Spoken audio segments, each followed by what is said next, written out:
Pues muchas gracias por esta presentación.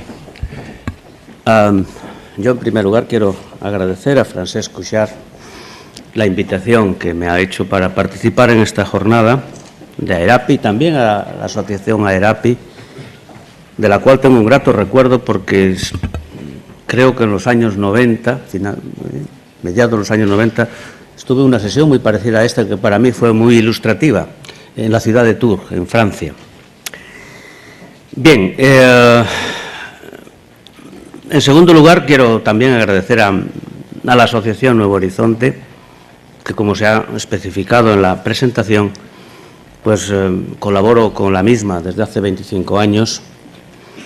La Asociación Nuevo Horizonte está situada en Las Rozas, en Madrid, al lado de Madrid. Es una ciudad residencial al lado de Madrid y forman parte de la misma 45 familias de personas con autismo, la mayor parte adultas, cuyo presidente y una representación de los profesionales pues se encuentran aquí entre nosotros. Y quiero manifestar que esta asociación pues ha permitido en gran parte lo que voy a decir esta tarde, ¿no?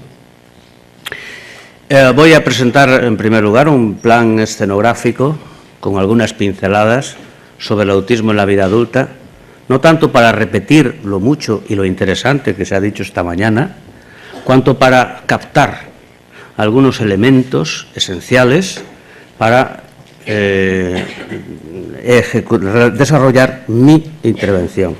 Y a continuación, pues, expondré algunas técnicas de intervención psicoeducativas. La verdad es que la tarta es muy amplia y después de la comida, pues tampoco vamos a saturarnos, ¿no? Entonces voy a seleccionar algunos elementos, aquellos que por su propia naturaleza tienen mayor encaje en lo que aquí nos ocupa. En realidad, el reto que tenemos esta tarde es peculiar, porque a lo largo de la sesión de la mañana, y creo que de una forma magistral, por las ponentes que nos han precedido en el uso de la palabra, pues se ha descrito muy bien el qué. Pero los que estamos acostumbrados a la psicoterapia, a ver pacientes, y después de describirles el qué, casi siempre nos preguntan, muy bien, pero ¿me puede explicar el cómo? ¿Y qué hacemos? Y entonces esta es la grave e importante responsabilidad de esta tarde. ¿Qué hacemos? Porque el cómo está bastante bien descrito, magistralmente descrito, diría yo. Pero falta el cómo. ¿Cómo intervenimos? Y a esto vamos a intentar ilustrar un poco con algunas evidencias lo que de alguna manera pues voy a exponer. Hago una nota aclaratoria, voy a hacer una nota aclaratoria para que se entienda el sentido de mi intervención. Desde hace bastantes años, en Nuevo Horizonte, en la Asociación Nuevo Horizonte, adoptamos como una estrategia de calidad para la intervención de las personas adultas con autismo. Comprobamos que existía un gap, una gran diferencia, una gran distancia entre lo que se publica en las revistas científicas y luego lo que se aplica en la realidad. Y entendimos que esa separación, ese vacío, solo se puede rellenar con presupuestos convenientemente financiados. No se puede presuponer, sino que hay que establecer un puente, un vínculo entre la investigación y la práctica clínica. En nuestro caso, realizando este procedimiento, trasladar la práctica clínica y elevarla a la categoría de hallazgo científico, de incremento del conocimiento. Evidentemente, no podemos someter toda la práctica clínica de la Asociación Nuevo Horizonte a un proceso de investigación científica, solo algunos programas que ahora vamos a desarrollar muy especificados. Pero este es un poco el panorama. Por consiguiente, voy a hacer una exposición fundamentalmente en intervenciones basadas en la evidencia. Ciertamente hay muchas otras intervenciones. Hasta tomar un café en un lugar agradable, con una compañía satisfactoria, pues puede ser terapéutico, no lo ponemos en duda. Pero no es eso lo que nos ocupa, sino fundamentalmente técnicas de intervención basadas en la evidencia. Por otra parte, a todos los que estamos aquí, que nos interesa esta cuestión, conviene resaltar el término calidad de vida. Obviamente ese es el punto, la estación de término, donde hay que concluir. El sentido común nos dice, hombre, pues las técnicas de intervención psicoeducativas deben contribuir de forma significativa a mejorar la vida y, por supuesto, la calidad de vida de las personas con autismo y su familia. Pero es que ya tenemos el oído duro ante estas expresiones. Ya estamos endurecidos. Es decir, hay que tener cuidado con este término, calidad de vida, porque probablemente se haya convertido ya un término, ¿cómo diría yo?, emocional, si se quiere sociopolítico, un criterio de conveniencia, pero cuya evidencia hay que demostrar. Por eso nosotros somos partidarios de incluir elementos sustanciales de carácter estructural en los programas de intervención. A las personas adultas con autismo hay que dotarlos, por consiguiente, de programas que en su estructura interna garantizan lo que podemos denominar una calidad de vida objetiva, porque es lo único que podemos aportar. La calidad de vida subjetiva es una cuestión singular de la persona con autismo, pero nosotros como profesionales, como familia, tenemos que aportar esa calidad de vida, pero debe ir implícita dentro de los programas, es decir, objetiva, demostrable, verificable. Pues este es uno de los objetivos que perseguimos naturalmente en este tipo de intervenciones. Y pasamos a describir algunas instancias que creo pueden ser de interés. Vamos a ver esto como... ¿A dónde hay que dirigir el objetivo?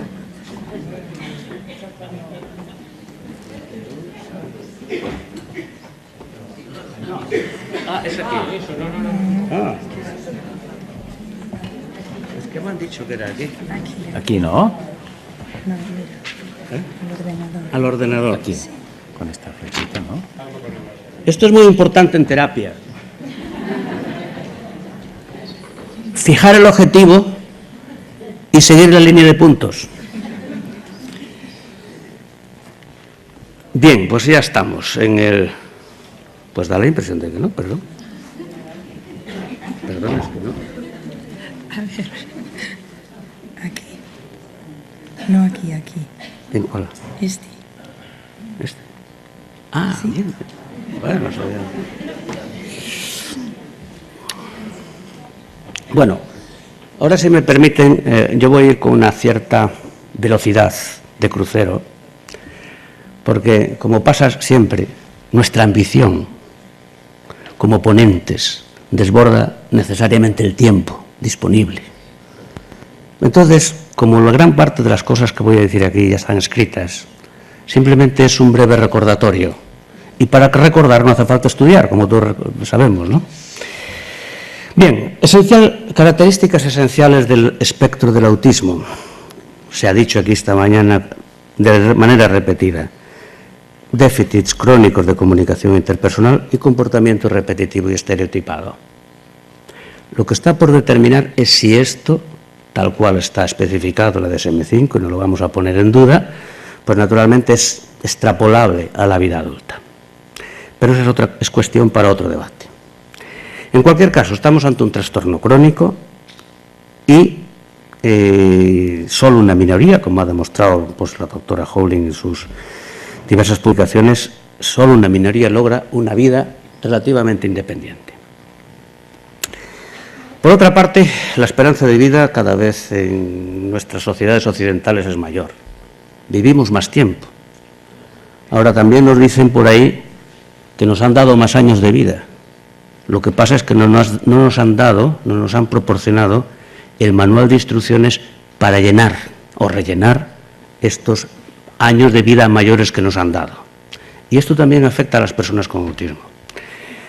Bien, la esperanza de vida está en torno a los 75 años, 80, en general gozan de buena salud. Por consiguiente, la mayor parte de las personas con autismo pasan 65 años en la vida adulta. Y resalto este dato porque es muy relevante para lo que vamos a discutir aquí esta tarde.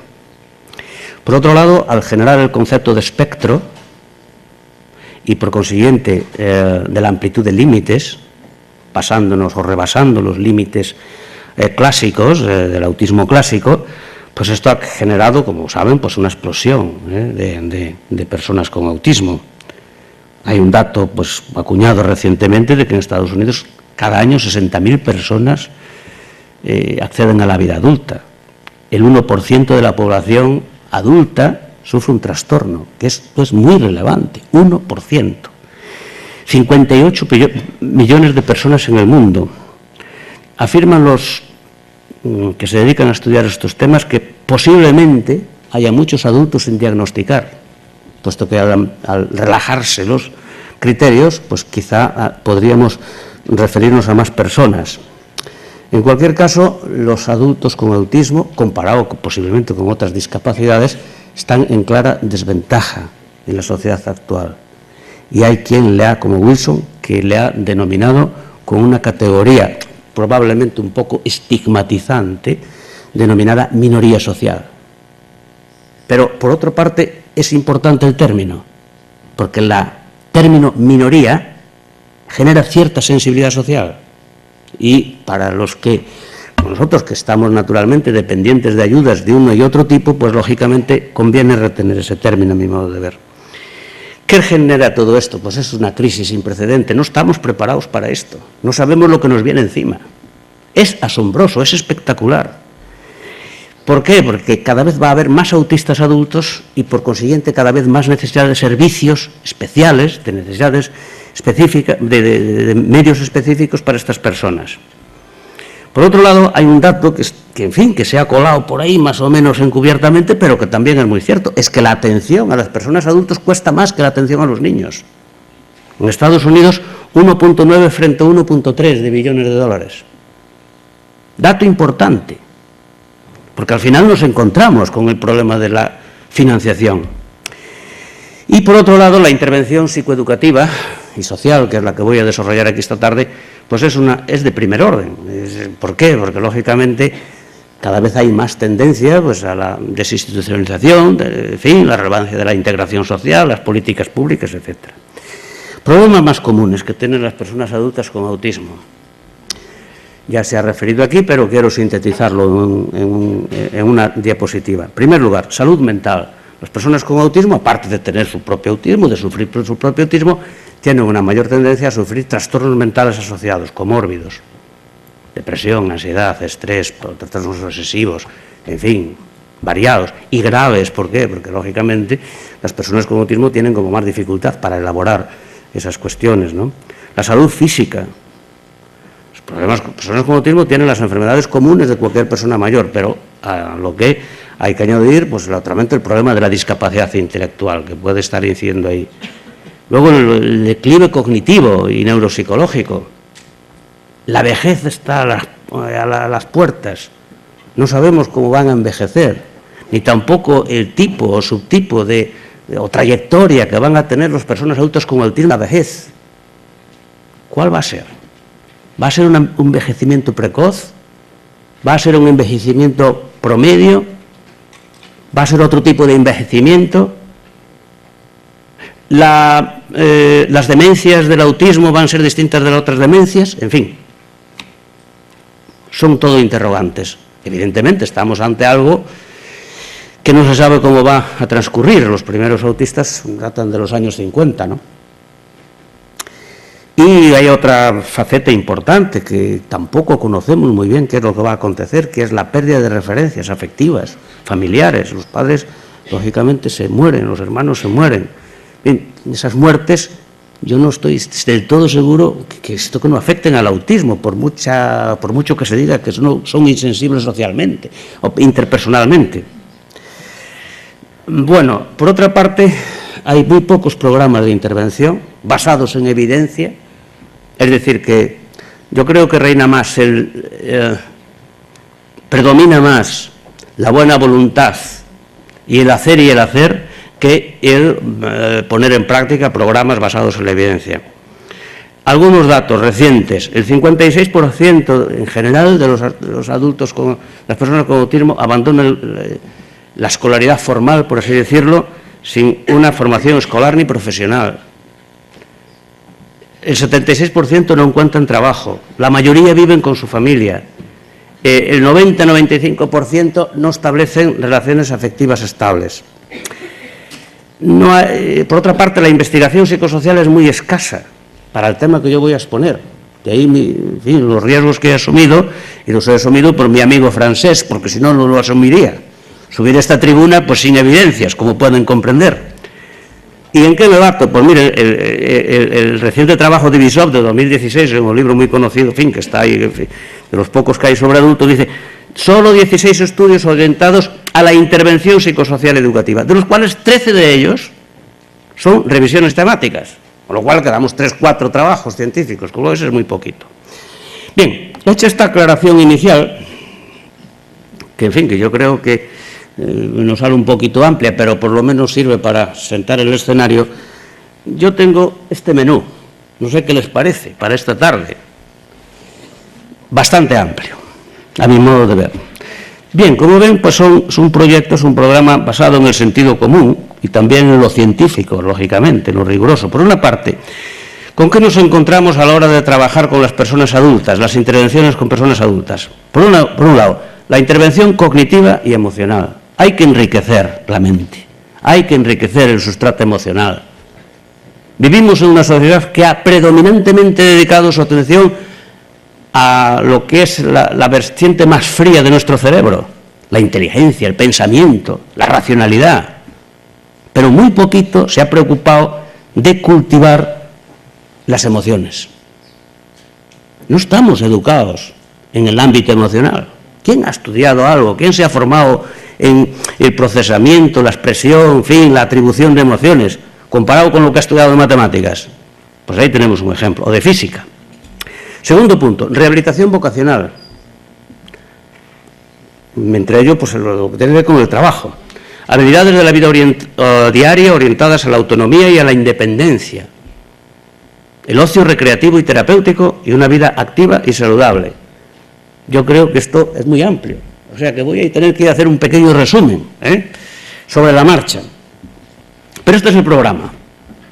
Y cuando colocamos este menú en la práctica, hombre, las cosas funcionan. Va bien, en nuestra experiencia, claro está, que a lo mejor no es extrapolable. Nosotros, desde luego, lo hacemos con la idea de que sea extrapolable a otras instituciones. Solo una pincelada con respecto a la educación de adultos con autismo. Claro está que esto tiene un contexto claramente español, posiblemente en otros países de la Unión Europea pues no se dé esta problemática, pero a nosotros nos sorprende mucho que, en primer lugar, pues que, en fin, a los niños se les atiende en las escuelas, pero terminan los 18 años y ya el Estado, las instituciones no se encargan de más educación. Este es el primer punto.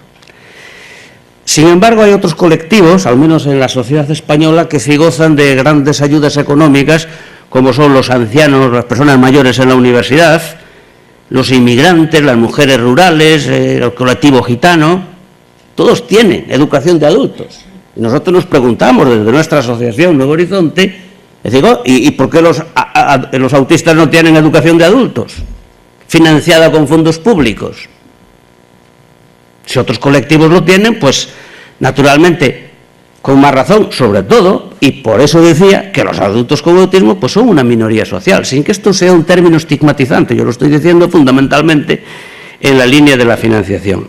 Y en esto pues llevamos en esta batalla pues más de 15 años. Más de 15 años. Con programas que luego pues... Bien, aquí ya entramos en materia, pues bueno, programas para dentro de esta educación de adultos tenemos programas para la mejora, entre otras cosas, de la atención, de la memoria y de las funciones ejecutivas.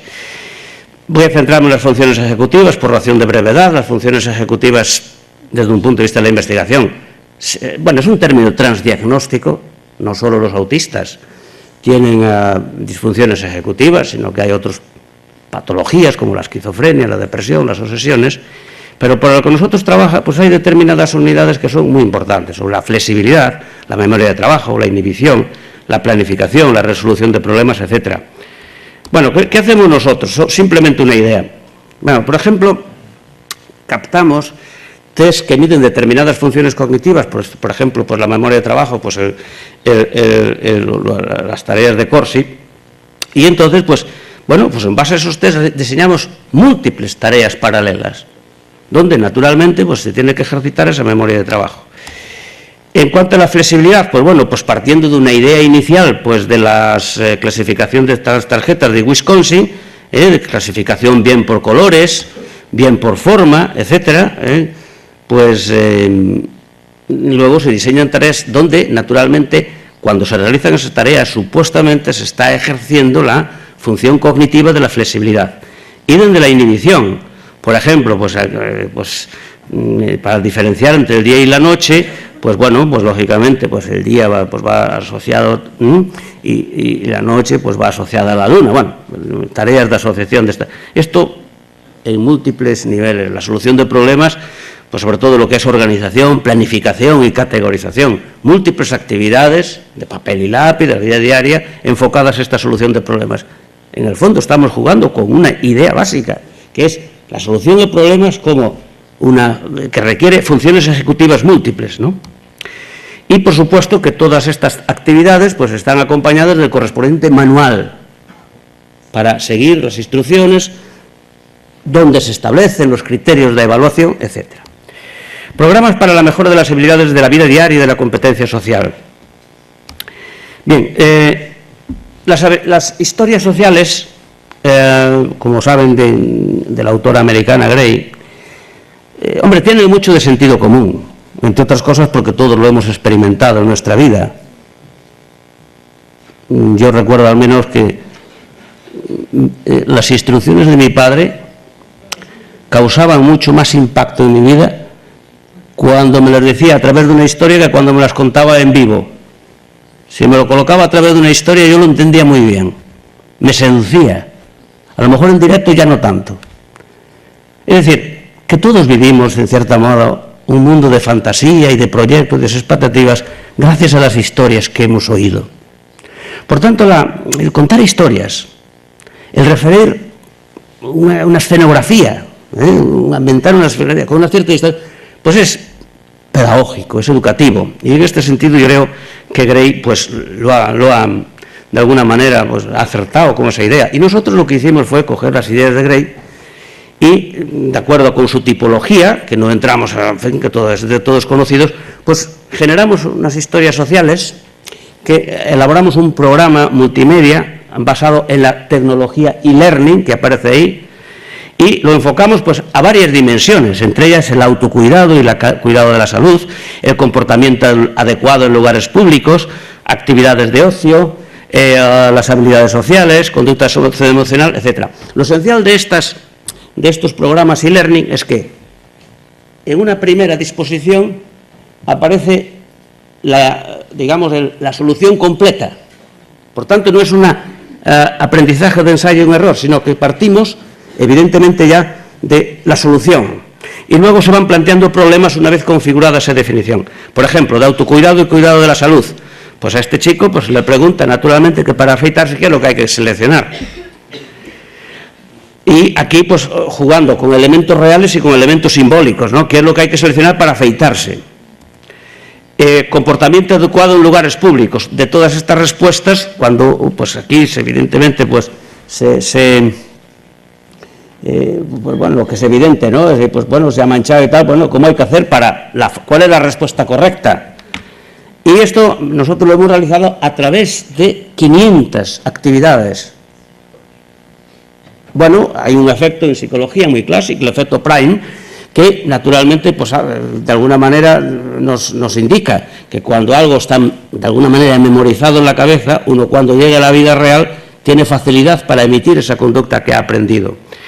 Bien, por ejemplo, pues, en esta diapositiva, hombre, cuando recibes un regalo, ¿cómo hay que responder? Bueno, pues hay que seleccionar pues, de estas imágenes la más adecuada. Luego tenemos otras tareas, en fin, no tanto de e-learning cuanto de papel y lápiz, pues determinadas imágenes, determinadas escenas, por ejemplo, no invadir el espacio interpersonal, posición mientras escuchas, decir, hombre, pues ver si cuál es lo correcto y cuál es lo incorrecto, etcétera. Bien, esto por lo que se refiere a la rehabilitación, a la activación o si quiere, enriquecimiento de la atención y de las funciones ejecutivas. Pasamos a otro punto importantísimo en la vida de los adultos, que es el trabajo, o si quiere, la rehabilitación vocacional. Simplemente un pequeño apunte. Las personas con autismo, al igual que cualquier otra persona, aunque nada más que sea basados en la dignidad que tienen las personas con autismo, tienen algo que es característico, y es que tienen talento. Y gran parte del talento, curiosamente, está oculto. Es que no conocemos lo que esconden, las habilidades que esconden las personas con autismo, posiblemente porque no le hemos puesto en situación de ejercer esas habilidades. Posiblemente también nos pasa a nosotros igual. No nos conocemos bien, somos conservadores en nuestra disposición de esfuerzos y funcionamos con lo mínimo. Esto es importante para la activación de la habilidad vocacional, descubrir el talento oculto de las personas con autismo aparte de lo manifiesto. Por eso que la rehabilitación vocacional es clave en la educación de adultos, desde nuestra perspectiva. Por otra parte, las personas con autismo que quieren trabajar, pero ¿con qué nos encontramos? Que la tasa de desempleo es muy baja, muy alta. Diversos factores relacionados con la discapacidad interfieren en el trabajo, evidentemente. Lo sabemos todos. Deterioro cognitivo, síntomas clínicos, el estigma social. Los adultos con autismo hacen cosas extrañas. Claro, colocarlos en un lugar público, el empresario puede pensar que le aleja a la clientela. Pero, por otro lado, el desempleo, la inactividad, pues ya sabemos lo que produce. Malestar individual, insatisfacción, empeoramiento de la psicopatología, peor calidad de vida, mayores costes existenciales, mayor grado de dependencia institucional. Estos son los datos. Por consiguiente, lo que se trata es de elegir o el empleo o esto. Razones, por consiguiente, para mejorar la tasa de empleo. Por una parte, pues es evidente que los objetivos están ahí y que son necesarios para cualquier programa de rehabilitación psicosocial. El trabajo mejora la dignidad de la persona, la hace más digna, le incrementa su autoestima, le da sentido a su vida, se siente útil. Yo recuerdo una anécdota muy cortita, siento no tener mucho tiempo para esto, pero es que hay cosas realmente llamativas, ¿no? El caso de uno de nuestros asistidos estaba trabajando en un centro comercial, vamos a decirlo público porque no es publicidad en fin, inadecuada, porque que es Carrefour. Entonces estaban poniendo etiquetas en una habitación, un habitáculo, a objetos que luego se exhibían en los escaparates, ¿no? Entonces, hasta cierto punto no entendían lo que estaba haciendo, porque era coger la etiqueta, ponérsela a un reloj, y toda la mañana, trabajo mecánico, rutinario. Pero un día, un sábado, paseando con su madre por la tarde, por el entorno de este centro comercial, mira el escaparate y ve su obra de arte. Observa en el escaparate lo que estaba haciendo. La satisfacción que experimentó ese chico, a juicio de su madre, fue espectacular. Bueno, también tiene ciertas habilidades verbales y también lo decía. O sea, vio en escena, puesto en escena, su trabajo. Esa satisfacción, pues ya me dirán ustedes a mí cómo se puede conseguir si no es a través de estos medios. Por otra parte, nosotros hemos detectado que ciertas, mejorías están asociadas al trabajo, sobre todo mejoría clínica, mejoría de la interacción social, de la calidad de vida. Pero esto realizado, estudiado a través de medidas objetivas. Por supuesto que hay esa valoración informal de la gente, en la institución, y que valoran que efectivamente pues es positivo el progreso. Por otra parte, el trabajo ayuda a reducir el estigma social y sobre todo ayuda a reducir la injusticia que tradicionalmente la sociedad ejerce sobre las personas con discapacidad. Conviene que la sociedad se acostumbre a ver que las personas con discapacidad también trabajan. Por otro lado, ya lo decía, pues lógicamente hay que estar pendientes de los efectos indirectos que el trabajo provoca, sobre todo o produce, a nivel de alivio de síntomas, a nivel de activación cognitiva, a nivel de mejora de calidad de vida. Bien, la rehabilitación vocacional tiene estas modalidades, como sabéis. El empleo con apoyo se erige como la principal, la que dispone de mayor investigación empírica y es la más efectiva. Sabéis que el empleo con apoyo fundamentalmente requiere, por juicio de los principales expertos, David Mann o Paul Wiman, de quien yo he aprendido modestamente pues gran parte de lo que estoy aquí exponiendo en la Universidad de Virginia, pues fundamentalmente es empleo remunerado y sobre todo con apoyo, pero con las garantías suficientes de que el producto final no desdice nada de lo que hacen otros empleados. Bien, principios esenciales. El empleo con apoyo, o sea, el empleo no es en sí la finalidad. La finalidad es apoyarse o aprovechar el trabajo como un instrumento al servicio de la rehabilitación. Por eso que la discapacidad en gran medida no impide trabajar y no cabe duda de que la integración y la inclusión son preferibles a la segregación y la exclusión y además más baratas. Desde un punto de vista rehabilitador es importantísimo es decir, la autodeterminación, que la persona puede elegir, que sienta que de alguna manera está progresando. Y para esto, pues lógicamente, pues hay que proporcionar los apoyos que sean necesarios para que esta labor pueda tener lugar. Como saben, porque esto es más o menos ya conocido, los elementos claves pues son la integración, el tema de los salarios, empleo pagado. En fin, el trabajo se aprende trabajando, no hay que hacer un entrenamiento previo. Es muy importante la filosofía del rechazo cero. En ese sentido, pues la mayor parte de las personas con autismo podrían trabajar. Apoyo flexible, la fidelización a los puestos de trabajo, porque es importante esta variable. Nosotros lo hemos investigado en el sentido de que conseguir puestos de trabajo no es de todo difícil, el problema es mantenerlos, ¿no? Y luego, pues la calidad del empleo, ¿no? No por ser una persona con autismo, pues vamos a darle los trabajos, pues digamos, más marginales. Bien, en cuanto al empleo con apoyo en España, pues tenemos una larga tradición en colaboración con el profesor Francesc Cuixart, que hace muchos años.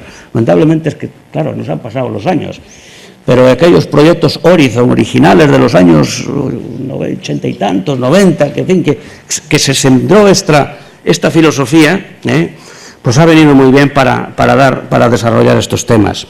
Bueno, aquí hemos puesto algunas publicaciones que hemos desarrollado para personas con autismo, que han sembrado de alguna manera un manual para preparadores, el autismo en la vida adulta, el autismo en personas adultas. Como ven, publicaciones, libros que están a disposición de todos los presentes, donde se pueden ampliar estas ideas. Las fases del empleo con apoyo son búsqueda de empleo, valoración de candidatos, análisis y valoración de los puestos de trabajo, formación y adaptación y seguimiento. Son cosas muy técnicas que exceden pues esta sesión y esta hora, por otro lado. Yo, sin embargo, pues voy a apuntar pues, un último trabajo de investigación que hicimos, donde lo que tratábamos de demostrar es que el empleo con apoyo era superior en determinadas variables al empleo protegido, y concluimos que la modalidad de empleo con apoyo efectivamente es superior en cuanto al índice vocacional, que es un índice de referencia objetivo, con respecto a otro tipo de intervenciones. La participación en empleo con apoyo proporciona un incremento del bienestar, de la competencia social y de la reducción del estrés. Y la psicopatología comórbida, junto con los problemas de conducta y las disfunciones ejecutivas en la vida diaria, pues también experimentan una sustancial mejoría. Bien, segundo punto, el penúltimo, vamos terminando ya. Actividad física. Bien, la actividad física forma parte también del espectro de las intervenciones psicoeducativas, pues estos chicos tienen cada vez más importancia, tanto desde la perspectiva lúdica o desde el entretenimiento como de la perspectiva terapéutica. Las personas con autismo tienen cada vez más dificultades con el equilibrio, la estabilidad postural, la flexibilidad, la velocidad y la destreza. Quien haga seguimiento de las personas autistas en un centro de adultos durante unos cuantos años, pues se irá dando cuenta de cómo cada vez más las personas con autismo necesitan más apoyos personales, o sea, en los que apoyarse para desplazarse, porque tienen inseguridad, tienen, digamos, unas expectativas de posible caída, etcétera, etcétera, ¿no? Por tanto, este es un tema nuclear. ¿Por qué? Porque si perdemos habilidades para el desplazamiento, la alternativa es o estar sentados o ir en silla de ruedas. Por consiguiente, como esto va a venir, es que hay que prevenir, y la prevención viene por la vía de la actividad física. Bien, claro, el estilo de vida sedentario pues no lo están diciendo todos los días, está asociado pues a enfermedades cardíacas, diabetes, obesidad, etcétera. Y esto además está aprobado por estas citas que estoy refiriendo aquí en las personas con autismo, que se refieren a personas con autismo. Los beneficios de la actividad física pues están también demostrados, tanto en población general, por los informes de la Organización Mundial de la Salud, y en personas con autismo, pues con las citas que ahí aparecen, ¿no?, de Lang y colaboradores. Bien, pues para prevenir estas enfermedades, la OMS, de una manera muy light, pero habría que ver si lo cumplimos, recomienda 150 minutos a la semana de ejercicios de intensidad moderada, o por lo menos 75 de actividad intensa. Bien, la inactividad, la obesidad y el sobrepeso ocurren en mayor proporción en las personas con autismo y, naturalmente, la vida sedentaria posiblemente lleve un mayor consumo de fármacos, sueño irregular, alimentación atípica, ansiedad social y de otros tipos, etcétera. Bueno, esto lo indico porque son los fundamentos más o menos empíricos en los que se argumenta la necesidad de la actividad física. Pero ¿en qué nos encontramos? Que la investigación es muy escasa sobre este particular. Realmente no sabemos lo que funciona. Sí hay algunos datos que demuestran que la actividad física conduce a una reducción de la obesidad, conduce a una reducción de las estereotipias, mejora la actividad cognitiva, mejora el funcionamiento social, mejora la calidad de vida, mejora la forma física. Entonces, ante este panorama, nosotros nos propusimos, juntamente con el profesor Datilo, de la Universidad de Pensilvania, la adaptación para la población autista de un programa que había funcionado muy bien en otros sectores de las personas mayores, el denominado Viactiv, que lo hemos desarrollado pues, para nuestra población en este año. Bueno, los resultados salen este año. ¿Qué tiene de interesante este programa? Pues este programa tiene de interesante lo siguiente. Primero, que combina determinados elementos de la actividad física, tales como el ejercicio estructurado, el sedentarismo, la escalada, etcétera, con otros contenidos que tienen que ver con la diversión y con la relación interpersonal. Como veis, hay un ensamblaje muy interesante. Y aquí tenemos un espectro de donde se persigue en nuestra asociación fundamentalmente la autonomía en cuanto al desplazamiento y la calidad de vida. Y digo autonomía en cuanto al desplazamiento por algo que he manifestado anteriormente, que es esencial.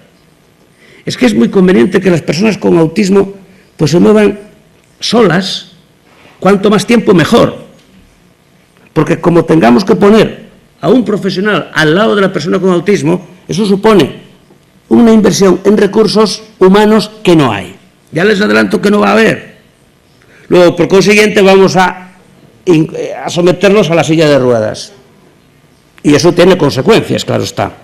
Bueno, pues ahí tienen, detenido un momento para que se vean las actividades, y ahora muy rápidamente, pues, en fin, voy a ir pasando, es una exposición visual, quien quiera, pues, con autorización de nuestro presidente, pues, les invitamos a que vengan a nuestra asociación para verlo in situ.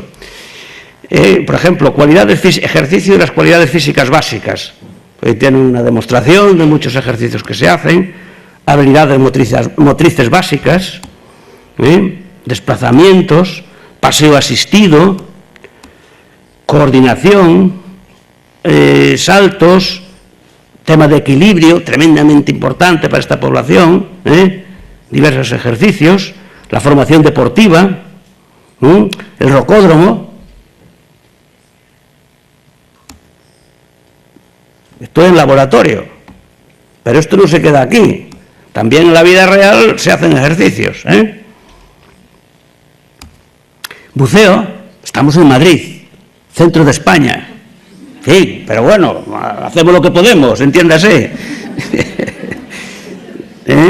Aquí tienen también incluso buceo con... Vamos a ver. A ver, que me voy pasando yo, me confundo aquí. Piragüismo, buceo con bombona, o sea, todas las modalidades posibles, como ven, ¿no? Piragüismo.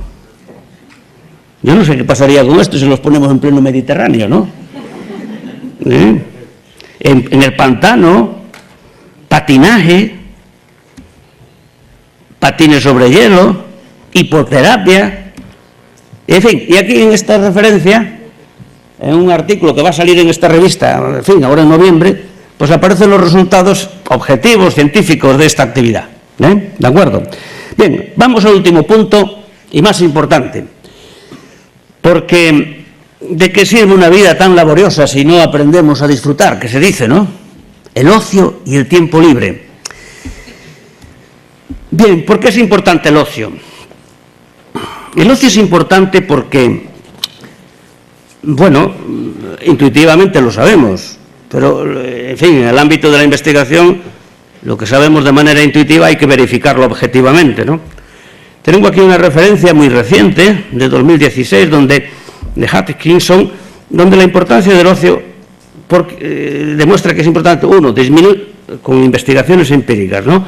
Disminuye el estrés, incrementa los afectos positivos, incrementa la fortaleza personal ante los retos, incrementa las habilidades sociales, mejora el acceso a los apoyos sociales, promueve respuestas positivas en situaciones difíciles.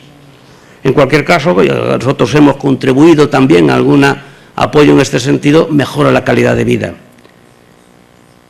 La Organización Mundial de la Salud advierte de los costes que se derivan de la ausencia de una vida de ocio, tanto en salud, como en bienestar, como en dependencia. Bien, ¿qué pasa con el ocio en las personas con autismo? Bien, nosotros de alguna manera nos interesamos por este tema, un poco a propuesta de nuestra asociación de padres, porque querían enriquecer esta faceta.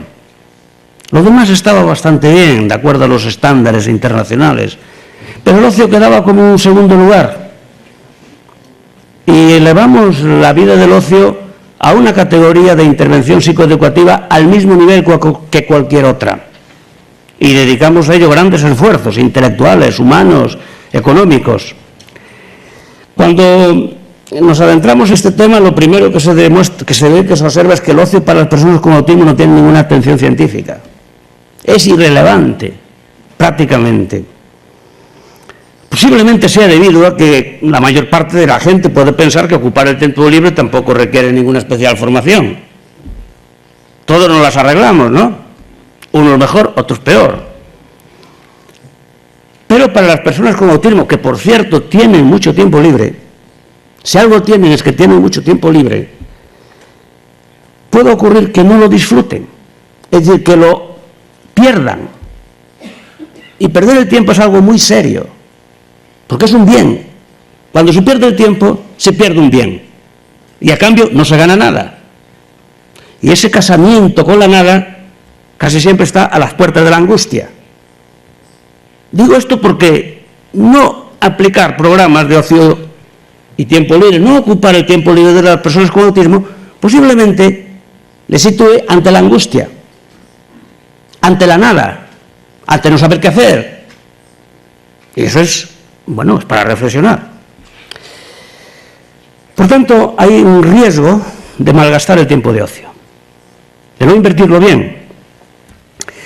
Paso Nuevo Horizonte pues, ha hecho un plan para este sentido. Aquí llevamos 10 años en esto, hemos organizado un simposio internacional, hemos invitado a las principales figuras a nivel internacional sobre este particular, tanto el profesor Datilo como una profesora que lamentablemente falleció, Linda Bender, que a mí me trasladó una impresión muy positiva cuando la visité en Estados Unidos, ¿no? Y esta señora trabajaba con personas mayores e investigaba sobre algo tan peculiar como son las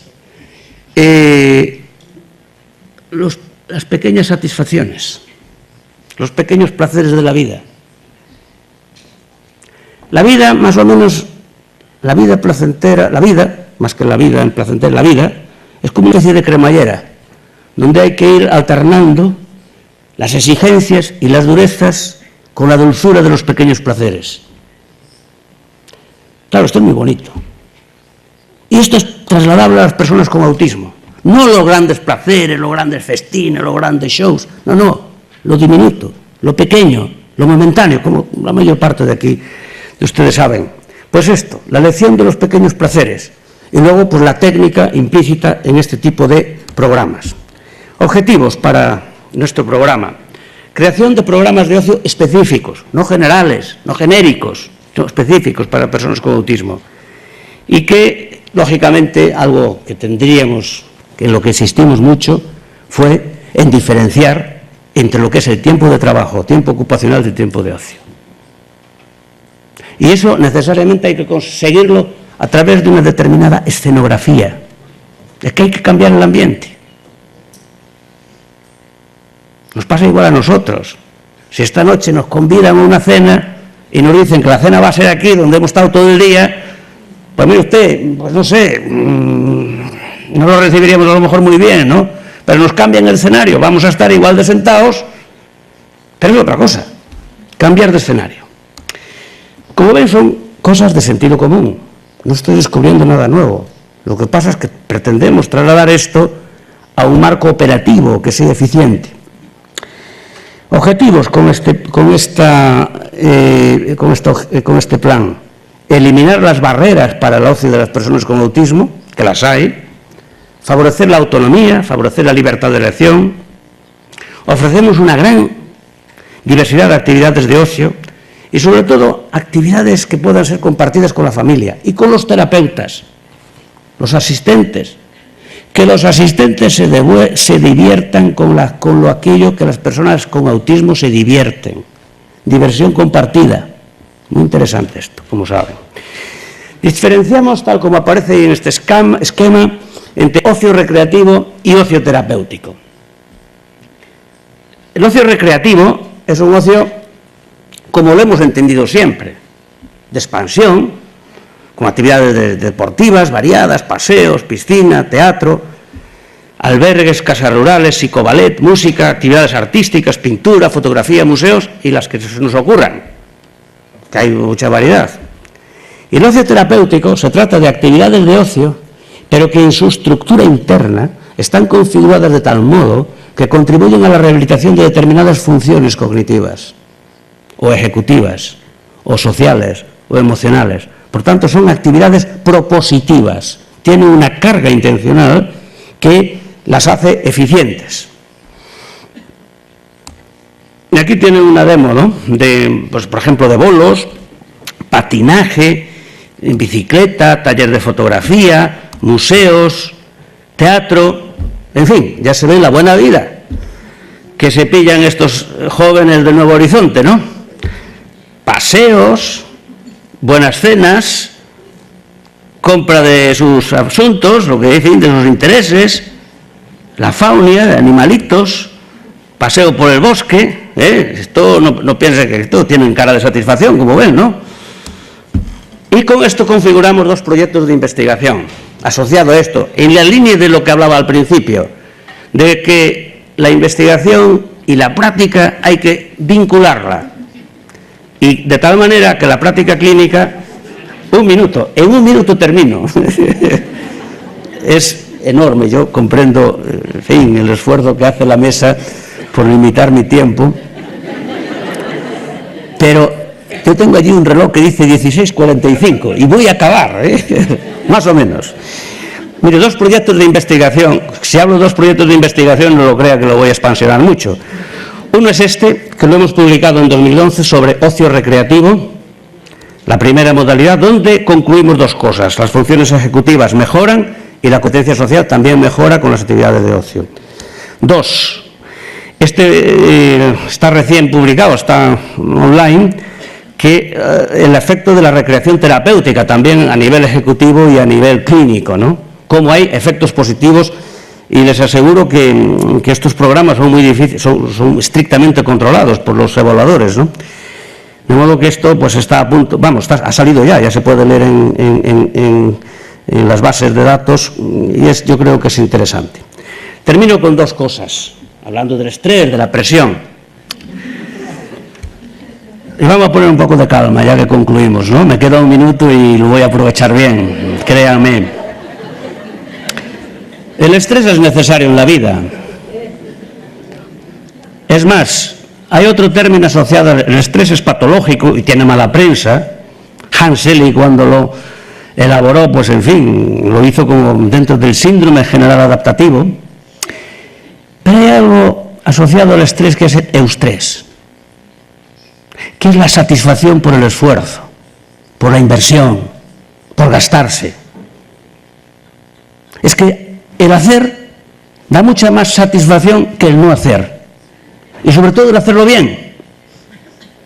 Y miren que no hay tarea por delante.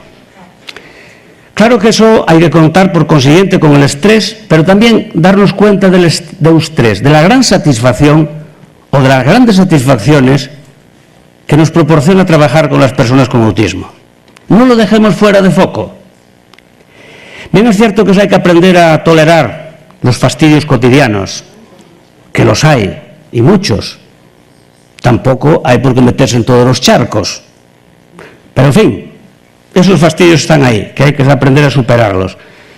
Y lo que es innegable es que si tenemos una vida, como creo que es la mayor parte de los convocados aquí esta tarde, a asistir, a apoyar, a acompañar a las personas adultas con autismo, a darnos por las personas adultas con autismo, claro está, yo no entiendo que si te das, que no te gastes. Nos gastamos. Estamos gastados, poco a poco. Pero ya la escuela de Salermo, en el siglo XII, puso remedio para esta cuestión. ¿Qué es esta? Cuando usted se gaste, se desgaste, se estrese, tome en consideración estos ejemplos que tal vez le ayuden a mejorar. Vida honesta y reglada. Usar de pocos remedios y poner los medios para no alterarse por nada. La comida moderada. Ejercicio y diversión. No tenga nunca aprensión. Salir al campo algún rato. Poco encierro y mucho trato y continua ocupación. Escuela de Salermo, siglo XII. Muchas gracias por vuestra atención.